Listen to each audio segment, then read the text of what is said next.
Well, welcome to Modeling Time with me, Brian Banna, and another episode in attempting to finish these F units. Actually, this episode I won't finish them. I'm still a little bit away from them. But I have been modeling since the last episode, which was quite a few months ago. I think it was like maybe 3-4 months ago. I can't remember. And there's a reason there was a stop in between. One, I did a stint in N scale to see if it would pull me back, and that lasted for maybe a month, maybe 2 months, and then it just didn't hold, so I'm back to HO scale.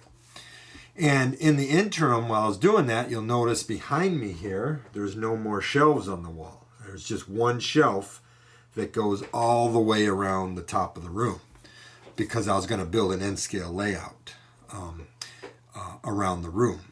But that just didn't materialize, and there's reasons for it. We can all make up reasons and things like that, but I'm not going to bore you with the details. The fact of the matter is I pulled my F units back out. I don't know why it is. It's just since 1980s, the mid 80s, I've built one F unit, and that I think was in 1986, maybe 84. Can't remember. Since then, I haven't been able to build one. Every time I get started on one, I just put it away and I move to hood units. I don't know what it is. Maybe I don't know the process yet of what to do on an F unit. Like I know how to do a hood unit easily. I know the steps that I follow, the methodologies that I follow to build the hood unit, starting from the bottom, moving up in which pieces and things like that. But with an F unit, it's like I hit a mental block or something like that, and I can't figure out what to do. So that's where I'm at right now. But there's a reason that it's taken so long, is because in the last videos you'll notice, or you may have noticed, there was just one set of ABA F3s. Well, I had other units up on the shelf. I was like, what the heck? Why not just do 2 ABA sets? So that kind of prolongs it, but it also clears off my shelf another set of locomotives. So right now, I've got, let's see if you can see these. So there's one set of Fs, and there is the other set of Fs. So I've got 2 ABA sets to work on. And you'll notice the fans up on top and all that. And I will, let me get this camera reset up here. I will explain what's going on with those here in a minute and where I'm going to be proceeding with them. Some of you may ask why I didn't use the highliner shells. I did have highliner shells for these. There's a specific reason why I did not use them. I wanted to use them, but something came to light on them while I was, testing them out, looking at them, and seeing how they're going to fit and everything, and I'll explain that. So, other than that, the reason it's taken me so long to get this far is because on the second set of F units, I wanted to bring it up to where I was at on the first set, which the first set in the last video, I had finished with getting the frames done, getting the fuel tanks painted, getting the trucks painted and back together, all the electronics in, the sound in, and programmed. So now both ABA sets are at the exact same point. They're all programmed. They've got sound. I've done the volume the way that I want to do it. Maybe I might tone them down just a little bit more. I have a friend who has very sensitive ears, and I think anything above volume setting number 1 is too loud for him. So sorry. I'm sorry, but it's just, if you knew him, you would understand. Anyway, so let me get the camera set up at the workbench again, and let me kind of go over what is the next step. Go. All right, so this is where all of the F units are at. And real quick, I have to renumber some of these because I changed my roster a little bit. So I need to renumber. This one's 3009, but I think I can leave it at that. Yeah, it's the B units I need to renumber. So anyway, this is where they're all at. They've got all of the, the wiring done, the speakers in, the boards in, everything's programmed, blah, blah, blah. So all 6 units are like this. So what we got going on the hoods now, that's where we're moving to next. I will be using some highliner stuff. Naturally the fans, because then I'll have the nice open fans with the wire grills and stuff. And what's cool about this piece is pretty much the exact size of the fan housing that the Stewart unit, the Stewart Bowser fan housing clips in. And this one just fits in a little bit snug, so I have to sand a little bit. This is the only one. All the other ones fit in real nicely. But this one is kind of a little bit snug, so I'll sand some of it on the ends. But it fits in. Let me get one over here that actually fits well. All the other ones fit nicely in here. See how that one fits nicely in there? So what I'll be doing, I cut the tops off with the mill. I have some of these frames, so I cut the tops. I put the shell on the frame. I put some soft paper towels around it, put it in the mill, and just cut the cavity out.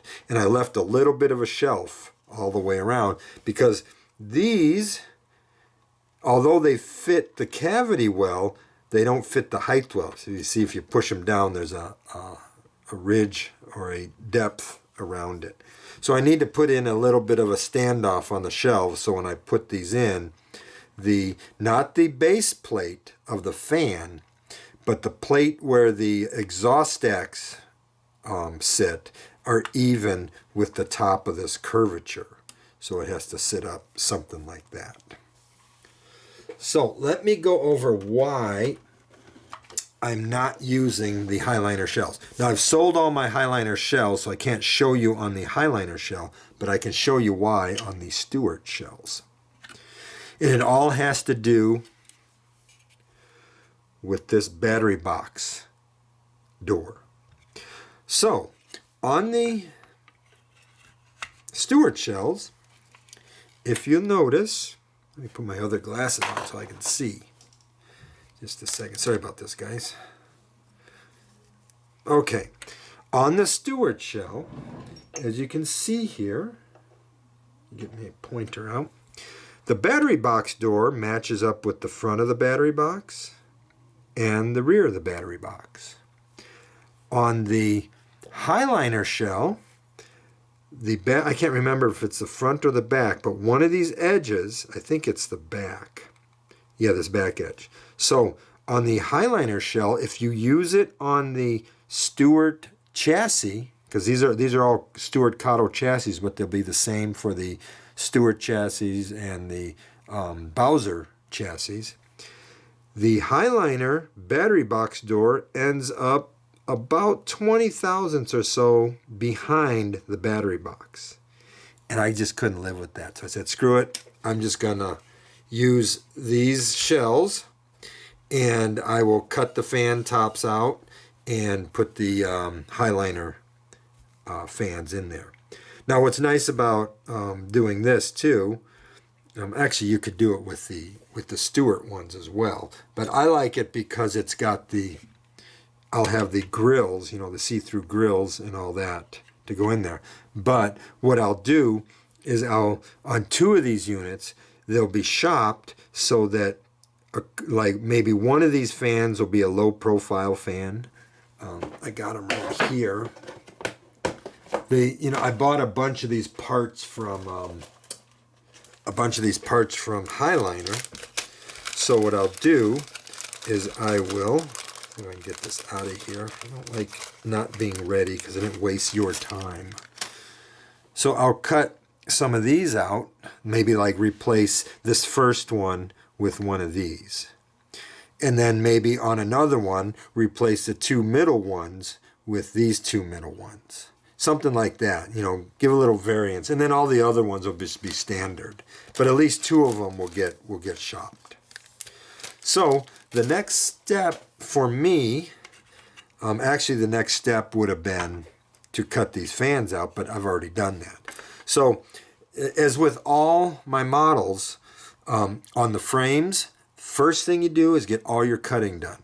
On the shells, first thing you do is get all your cutting done before you add any details to your frames or anything that you're working on. Get the cutting done first, because you don't want to put your details on and then go, oh, I need to cut that, and then the detail is in the way. So you want to do that. You want to get all your parting lines taken care of, because you don't want to be sanding around details and stuff like that. I can pull these out now. So the steps here will be to get the fan set up. I've got it cut out already. I won't glue the fans in. I just need to get that shelf in there, get it set up. Get all these parting lines sanded down. And then on the back, I need to put in the backup light, which will go about right here. Now, what's good about this is I will be using tower LEDs, and the point that I'll be putting it in, like somewhere right around here, is above where this shelf ends or starts, or where the frame starts right here. So it'll be up in this area here. So when I put the shell on, this frame will not interfere with the backup light. And I'll turn the backup light vertical so that the speaker doesn't interfere. If I put it in horizontal, vertical or horizontal doesn't matter to the tower itself. It just matters on how it's oriented inside the shell, so you can fit it around things. So if I put it in vertical, it'll fit right in here perfectly. So I'll get that cut out, located and cut out. Then I need to drill the holes. Actually, I think I'm going to be putting it on, I'll put it on this side, because I was going to put grab irons up the back. So I'll put the grab irons up this side, because the light would be in the way. And so I got to locate where I'll put the grab irons on. I need to get the holes drilled and everything for the MU hoses. I need to get the coupler lift bar brackets all, in place. I'll be using the Stewart assembly, the ones that are assembled. They're all plastic, so I have to locate and get those in there. And same for the front. I'll have to put those on there. I need to drill all the holes for all the grab irons. The grab irons that go up here. And get the horn holes, get these holes filled. And I got the horns from Highliner. They look really nice, so I'll be putting those up there. And that actually is about it. Once I get all that done, then I'll go over the paint scheme, because these are not going to be Copper State Railway. They're going back to the original Carroll Port Terminal in Chicago. So I'll have 2 ABA sets for Carroll Port Terminal in Chicago.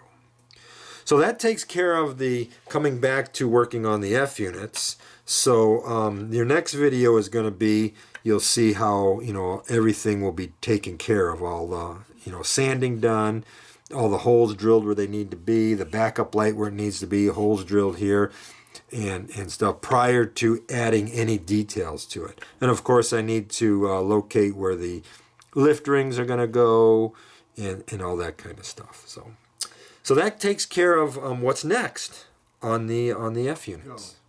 All right, so that takes care of reintroducing the F units after a little bit of a hiatus from working on them. I did, again, bring them off the shelves and put them back on front and center. I'm trying to make them priority, but as many of you know, or if you know me, I get sidetracked working on other things. But these are the primary locomotive project. I don't have any other locomotive projects going right now. I do want to get these done. These are very important for me to get done. Because the next locomotive projects are going to be GP7s, and I will introduce those when the time comes. But first of all, I've got to get these F units done. So Welcome back. Thank you for watching, and I hope to bring you some nice looking stuff here pretty soon.